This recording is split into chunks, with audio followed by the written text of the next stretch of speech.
யெகோவா ஈரே பிரேற்றின் வழியாக தேவநாமம் மகிமைப்படுவதாக. உங்களையும் வெல்கம் பண்றேன். பிரியமானவர்களே, நாம ஆண்டவரிடத்தில் நிறைய காரியங்களை கேட்கிறோம். சிலவற்றை பெற்றுக்கொள்றோம், சிலவற்றை பெற முடிவதில்லை. சங்கீதம் 145:19 படி அவர் தமக்கு பயந்தவர்களுடைய விருப்பத்தின்படி செய்து அவர்கள் கூப்பிடுதலை கேட்டு அவர்களை ரட்சிக்கிறார் அப்படின்னு பார்க்கிறோம். அதாவது அவர் தமக்கு பயந்தவர்களின் மன விருப்பத்தின்படின்னு பார்க்கிறோம். ஏன் அவருக்கு பயந்தவர்களின் மன விருப்பத்தின்படினா, அவருக்கு பயந்தவர்கள் அவரது சித்தத்தின்படி ஆண்டவர் விரும்புகிறத கேட்கிறவர்களாய் இருக்கிறாங்க. ஒரு தேவ பிள்ளை அவருக்கு பயப்படுகிற நபர்னா தேவனுக்கு பிரியமில்லாத காரியத்தை அவங்க வெறுக்கிறவர்களாய் இருப்பாங்க. அவர் சித்தத்தின்படி அவர் விருப்பத்தின்படி வாழறவங்களாயும் இருக்கிறாங்க.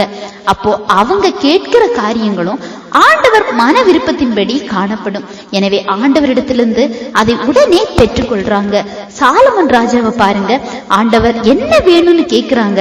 அவர் தனக்கானதை அல்ல, ஜனங்களுக்கு நன்மை செய்யும் ஞான இருதயத்தை கேட்கிறாங்க. அது ஆண்டவரின் பார்வைக்கு உகந்த விண்ணப்பமாக காணப்பட்டதால கேட்பதற்கும் அதிகமான நன்மைகளை பெற்றுக்கொள்றார். அதுவே 1 சாமுவேல் 8 பார்க்கும்போது இஸ்ரவேல் ஜனங்கள் தேவ பயத்தை விட்டு கொடுத்து ஆண்டவரை தள்ளி ஒரு ராஜாவை கேட்கிறாங்க. அப்போது சாமுவேல் வழியாக ஆண்டவர் சொல்றாங்க, ஒரு ராஜாவை ஏற்படுத்தும் போது உங்க குமாரர் குமாரத்தி வந்து அவருக்கு பணிவிடைக்காரர்களா இருக்க வேண்டிய நிலைமை வரும்னு. ஆனா அவர்களுடைய மனமானது மாறவே இல்லை. பிறகு அதன் பின் விளைவுகளையும் சந்திக்கிறாங்க. அது ஆண்டவருக்கு பிரியமில்லாத காரியம்னாலும் ஆண்டவர் அவங்களுக்காக அதை பண்றாங்க. பிறகு பின் விளைவுகளை யார் அனுபவிக்கிறாங்க? அவங்க தான். இது போலதான் அவருக்கு பிரியமில்லாத சில காரியங்களை நாம கேட்டு பெற்றுக்கொண்டால் அதற்குரிய நஷ்டங்களையும் நாம பெற்று சமாளிச்சுதான் ஆகணும்.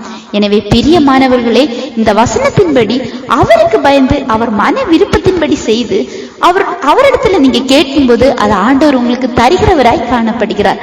இந்த செய்தி உங்களுக்கு பிரயோஜனம் உள்ளதா இருந்திருக்கும் நம்புறேன். ஆண்டவர் தாமே உங்களை ஆசீர்வதிப்பாராக.